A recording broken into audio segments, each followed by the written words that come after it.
Hey everyone, this is the XRP agent, and I'm just showing you a time lapse of earlier this week's MarketWatch, how the market went down. And I'm just showing you some video of a little bit of current events mixed in with the Big Short, letting you know that this is not something new. It happened before. And despite the global event where there's mass panic, just don't panic. Hold on tight, and you'll see at the end we will all be better off, as long as we don't sell prematurely. Enjoy. This is the beginning of the greatest economic cycle this country has had since World War II. And I knew the things that Donald would do, and he hasn't even fucking got started. But this is the eye of the motherfucking storm, the perfect storm. It ain't never gonna get any fucking better. Never. This is perfect for the QLA model. If I could have written the motherfucker a prescription or a formula, I couldn't have written it any better. Low interest rates, money's free, you stupid fucks. Massive chaos. And Donald's gonna rip the motherfucking economy apart. And he's gonna fuck it for practice in a good way. This is it. It ain't never gonna get any fucking better. This is like a multiple orgasm the rest of your life, you fucking slags that are in the audience. This is it. To unleash the full power of the federal government in this effort today, I am officially declaring a national emergency. Two very big words. The action I am taking will open up access to up to $50 billion of very important and a large amount of money for states and territories and localities in our shared fight against this disease. In furtherance of the order, I'm urging every state to set up emergency operation centers effective immediately. You're going to be hearing from some of the largest companies and greatest retailers and medical companies in the world. They're standing right behind me and inside of me. You know, I see exactly where you're trying to get me. But, you know, once and for all, I'm neither a dove nor a hawk. And my ambition is to be this owl that is also often associated with a little bit of wisdom. I'm not full of vanity, but I will certainly try to bring the best out of members of my governing council in order to arrive at monetary policy decisions and use of instruments that will be as consensual as possible. I'm not suggesting that we will arrive at complete agreement on everything, and I'm sure that the strategic review, particularly in our definition of the medium-term objectives and how we go about it, will be a source of great debate amongst ourselves. But I'm also of the view that once something has been debated at length and in depth and in honesty and with good faith, then some decisions eventually stand, and they are the decisions of the central bank. I don't have a different view from that perspective. Okay, Naveen, you know, in the beginning, people were sort of, it was like kind of like Bitcoin, Ethereum, and Ripple, really, was the, if you didn't know that much about anything, you at least knew what those three words were. Tell us about Ripple, and what kind of niche here are you going after exactly, and what do you think kind of the use case is for you? And then as a side question, what do you think of Mike's assessment of your valuation? So firstly, I think a lot of people get confused. So Ripple is a software company. We are a private company, and XRP is a digital asset which is open source, which is available, which Ripple owns a percentage of. But these two are different. So tomorrow, if Ripple was to die, XRP will still have a life of its own and will will remain a digital asset because it's an open source ledger that everybody can build on and use, right? So at Ripple, fundamentally, we are solving the problem of friction in cross-border payments. So today, if Stacy needed to send money to me, if she needed to send $100, it would probably cost her more than $100 to essentially send that to me. Why is that? Like, what's the problem with the international correspondence banking system that you're trying to disrupt? Absolutely. So we are fundamentally solving for three things, right? So one, which lots of other people have worked on, so we are not working on that, is customer acquisition, where digitally now customers can get acquired. So that's a lot of use cases that people are working on. The two problems that we are mainly solving for is cost of liquidity, right? So when money needs to move, as you know, say, for example, somebody sending money from UAE to Kenya, it'll move from AED into US dollars into Kenyan shilling. And a lot of time, a very large amount of your principal will get lost just in terms of movement of this foreign exchange. With Ripple, with our software, and it's already live between US dollar to Mexico corridor, it'll move between AED to XRP and XRP to Kenyan shilling, and with which the loss will be quite minimal, and with which we can certainly say that the cost of remittance will go down, because it's far more efficient way of transferring money, because there is no nostro accounts that are required. As you know, there is about $5 to $10 trillion of capital that banks keep with their counterparty banks in the destination country to make these transfers possible. So that's the big liquidity cost that we eliminate. The second thing that we eliminate is the cost of errors. As you know, the infrastructure or the plumbing for the international payments was built 50, 60 years ago. It still runs on, you can call it telex technology, right? Whereas the new infrastructure for the internet world, it requires an API-based software system, which Ripple pioneers. And a combination of both these things put together should bring the cost of remittances down, which has stubbornly been at a 7% range. Can you imagine all of us earning in the room, and most of us could be foreigners to UAE, lose 7% of our income just because we are transferring money from one place to another? I mean, to my mind, it's unacceptable.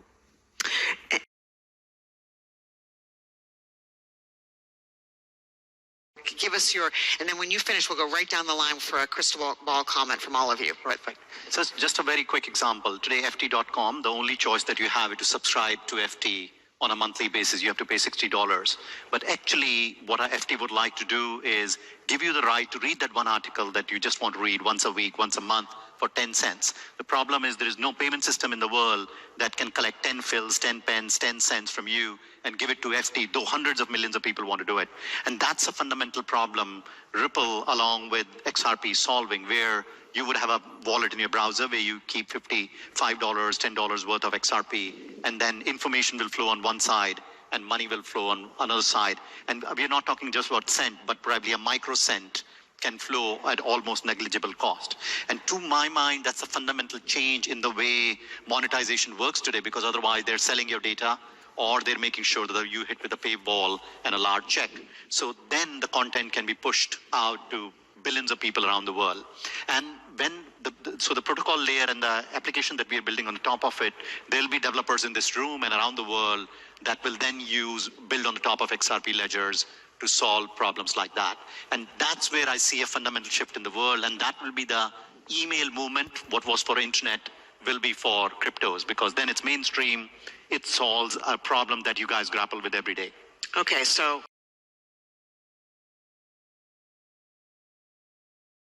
5 minutes remaining. 5 years from now, what are we going to be excited about, and where are we going to be down the line, bullet round, starting with you, Naveen?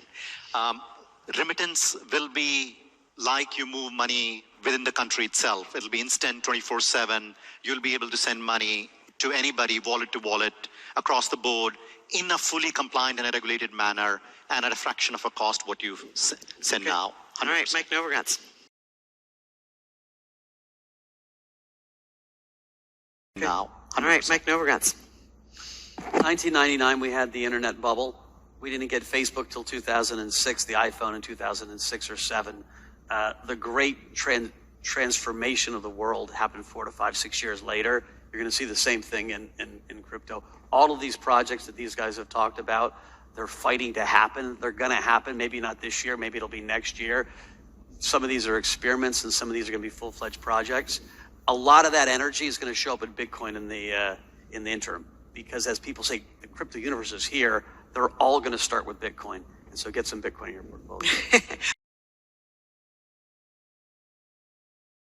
Are some unconventional tools better than others? This is also something that we will be assessing as part of the strategic review, because I think that we need to look in retrospect and assess what has been most helpful, what has worked best, what combination of them has worked best.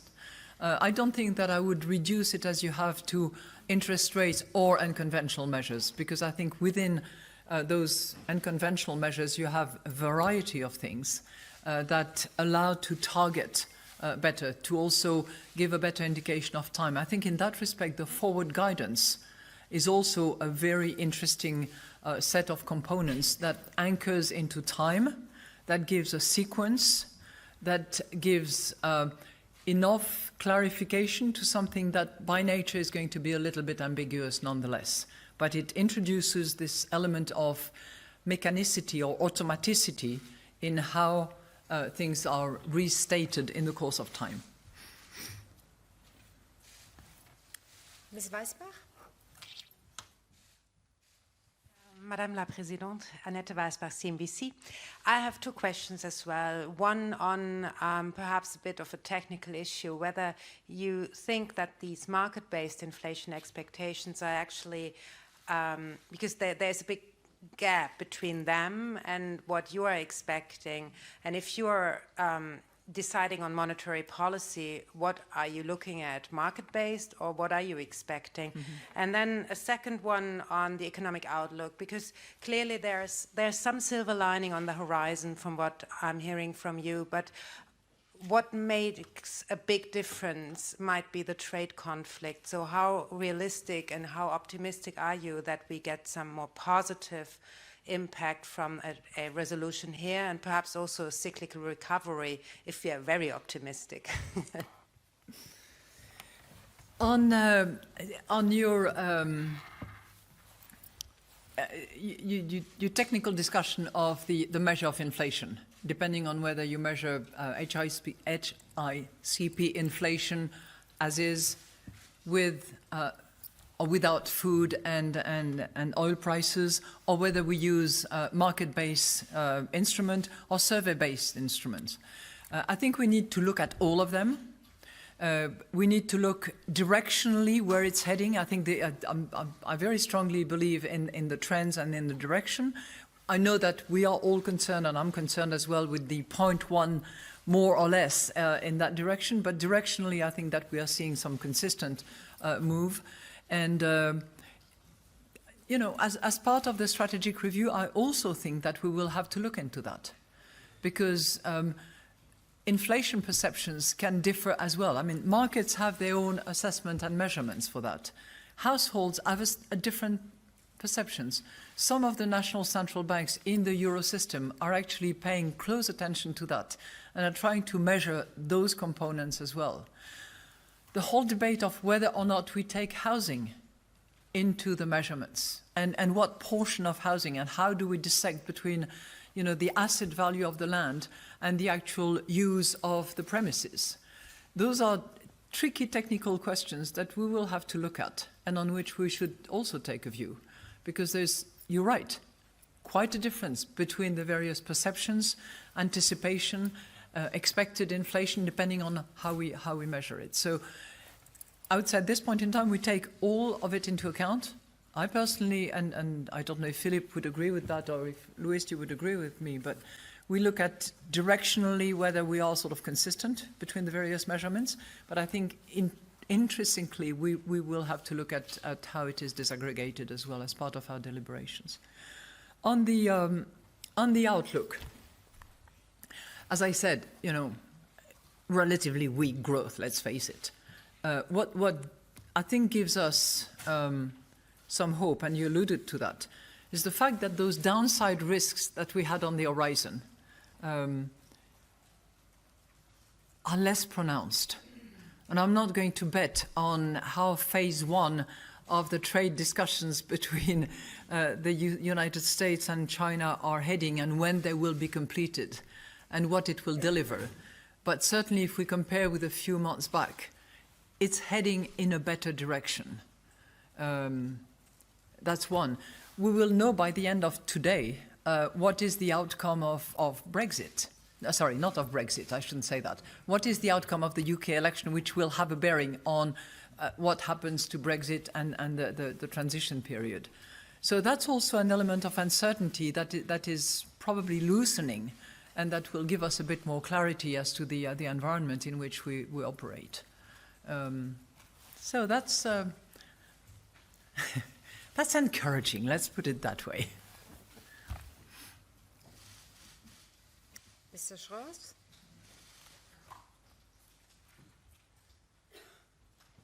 Gentleman with a blue shirt. Yeah. Thank you, Mark Schröers, Börsenzeitung. My first question is also on the review. You said that it will include an assessment of the instruments used in the past, of the benefits and the risks. Will it also include a discussion about other instruments that could be used in the future, like buying equities, helicopter money, or something like that, only to be prepared in case it's needed in the future? And the second one is on the digital euro and the discussion about central bank digital currencies.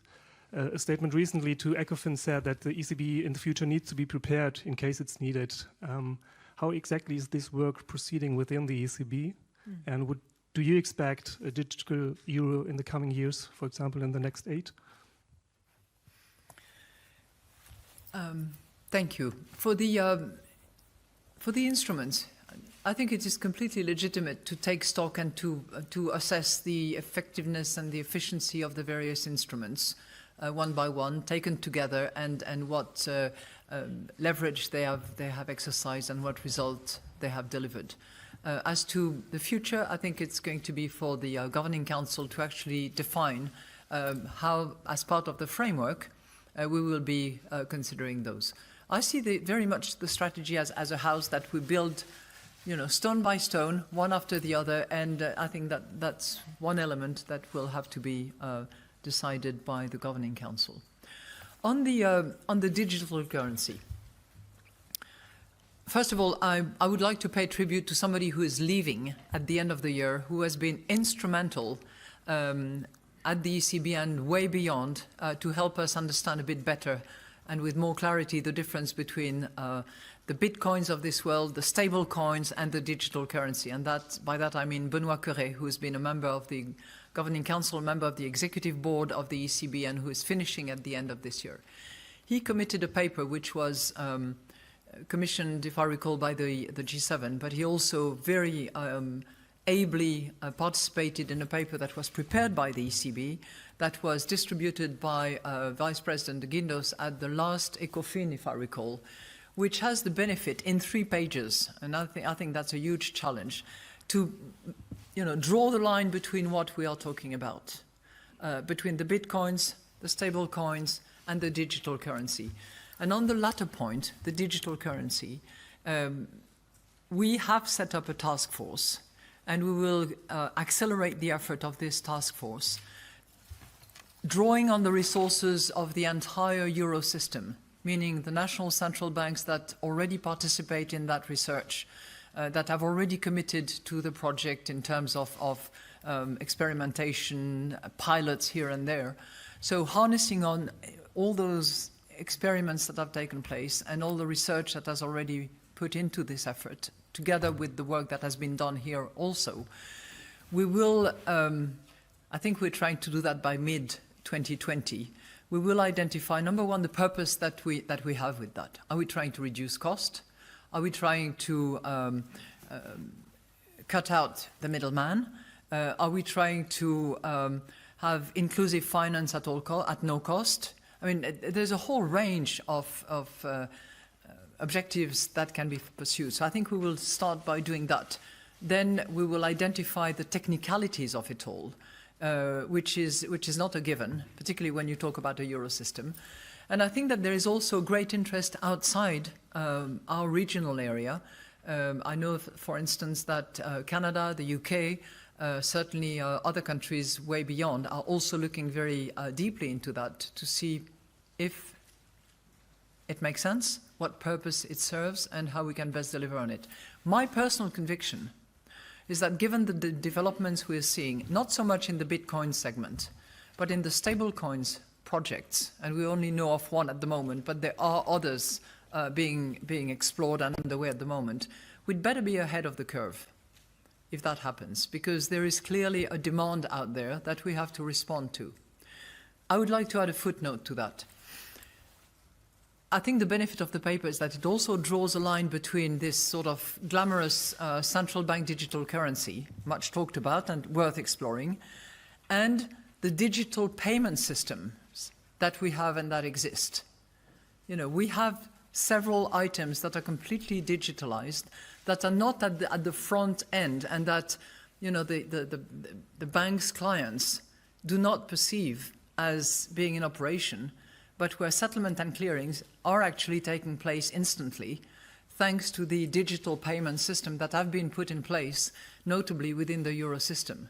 So on those digital euro systems that exist, some of which need a better take-up by some of the members of the system, I will continue to push, because I think we have something which is really worth developing and encouraging. And I'm talking here about TIPS and PEPs and all those acronyms that I should not be using, but I don't know what they stand for. All I know is that they deliver in digital terms the operations of clearing and settling, sometimes in one single operation.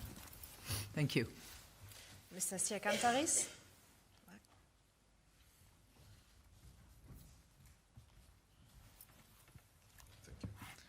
Ilias Siakantaris from Protothema New Money. Madam President, the ECB is running a very accommodative policy, despite the fact that the Eurozone unemployment rate has gone back down to pre-crisis levels. What does this suggest about the magnitude of the output gap in the Eurozone? And what are the specific signposts that the Governing Council is looking for in order to gauge the amount of the remaining slack? And if you allow me a question on Greece, Greece is delivering above average growth for years now, and quite high primary surpluses. However, and it has re-established market access. However, the problem is that it's still hampered by bailout era restrictions. I'm referring to not directly participating in QE or the ceilings in banking portfolios of Greek bonds. Do you think that there is something that the European Central Bank could do in order to transmit its impulse to the Greek banking system and, in a way, increase bank lending faster? Thank you. On your first point, and concerning the use of our various instruments in order to deliver on our mandate, we have one objective, and that's price stability as defined under the strategy as it stands today. So that's the goal, that's the aim, and that's what we're pursuing. I wouldn't venture too much into this theory of the output gap, how much slack there is, how much slack there is not. And, you know, informed by good discussions that I've had with colleagues on the other side of the Atlantic, including at the Fed, they had, I mean, they now say actually that they had strongly underestimated the slack of the employment market. And at 7.5%, do we still have some? My hunch is that we do. But I would not guess estimate on that particular front. I think we tend to get it more often wrong than right. And that's not passing our judgment on the forecasting ability of the ECB, because I think that we do actually have more trust in our forecast. On Greece, well, first of all, I would like to compliment Greece. Greece has been a long story for me in other capacities, and I'm really delighted to see the progress and to see the recovery and to see the results. It's very impressive, both on growth and on the primary surplus. And I had my views on that. Don't need to repeat them. You know, the various public purchase programs of the ECB are subject to eligibility criteria. And they're also for the benefit of the entire euro system and all people in the euro area. So my guess is that as soon as Greece reaches those eligibility criteria, it will become eligible instantly to those programs. Until such time, we have to respect the eligibility criteria and we have to play by the rules. Mr. Brack?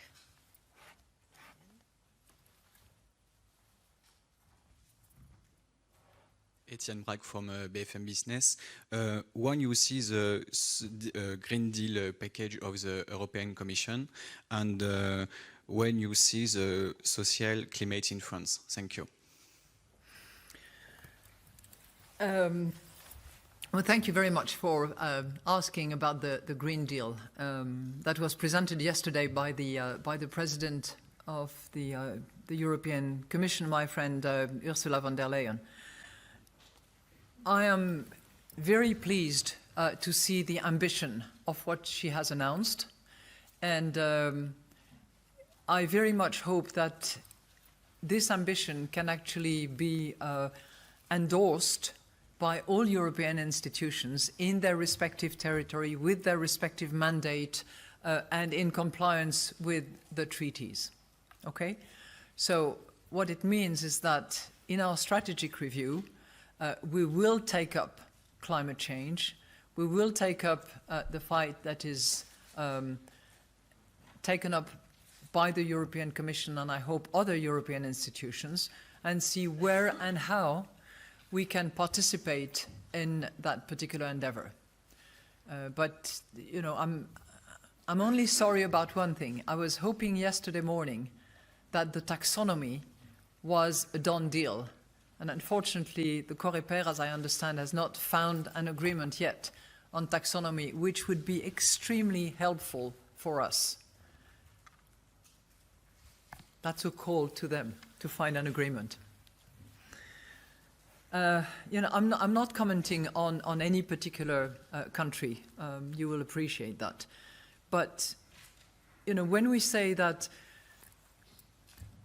we want to deliver on our mandate, we also know that monetary policy is going to be supported and boosted by other policies, amongst which the structural reforms that will improve productivity, that will improve growth, creation of employment, certainty of the economic players.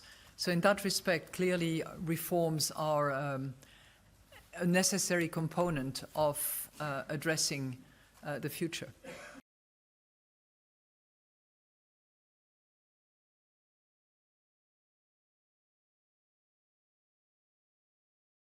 See more and more, let me just use the cliched word, mainstream money managers saying that you ought to have some Bitcoin in your portfolio or some hard asset that is not directly correlated to the markets in there. I'm looking at 4 of the leading crypto platforms, Bitcoin, Ethereum, Litecoin, and Ripple, and the distribution of returns is extremely wide. Why is that? Well, you see the use case for each of those assets to be different and aligned to areas of the industry that we really have to focus on. We can't necessarily paint with a broad stroke why Bitcoin would be rallying and why XRP would be rallying in the same case. So you're going to see a divergence between certain coins, but also an overall all tides rise effort when we see an activity towards Bitcoin and the rest of the digital asset market. Give me an example. You said that one of the reasons why there is a dispersion of returns is that they have different use cases. Compare one against the other in light of those different returns. Sure. You've got a store of value component with Bitcoin where people are seeing this as almost a flight to safety or a flight to sovereignty for their sake. So when geopolitical situations become concerning, you're going to want to be able to hold your own assets and access those at any time 24/7. That's going to be a different case and scenario for something like XRP, which is really going to be useful for cross-border transactions, instantaneous settlements, and moving funds across borders. XRP is Ripple, right? Yes, XRP is actually the digital asset. Ripple is a company. Oh, okay, great. So, Catherine, what do you think the next couple of catalysts might be for people who have said, look, I've gotten in on Bitcoin before only to get burned? Right. So financial inclusion is a huge asset for digital assets to bring forward. The idea of equalizing the access that you can get through platforms like Binance US and others, allowing people to trade and access these markets 24/7 from their phones really makes that easy education convert into an actual trading situation. So we're seeing that education steps take place, and that's something that I think we'll see continuing this year.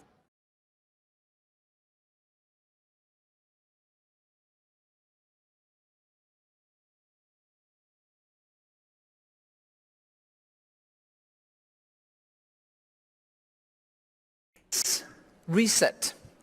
We're seeing as necessary going forward a reset in the area of monetary policies. We believe that quantitative easing and the accommodating monetary policies that have been adopted so far should be continued up until such point where growth is well anchored in those economies, and this is not yet the case everywhere.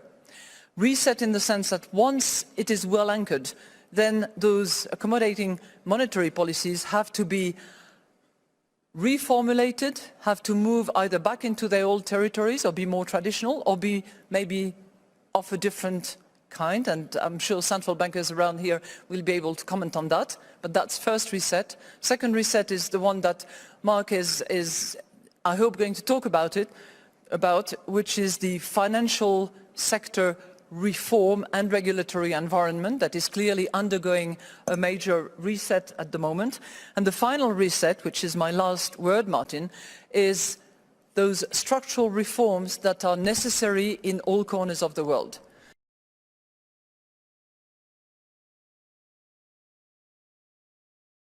Be fearful when others are greedy, and greedy when others are fearful.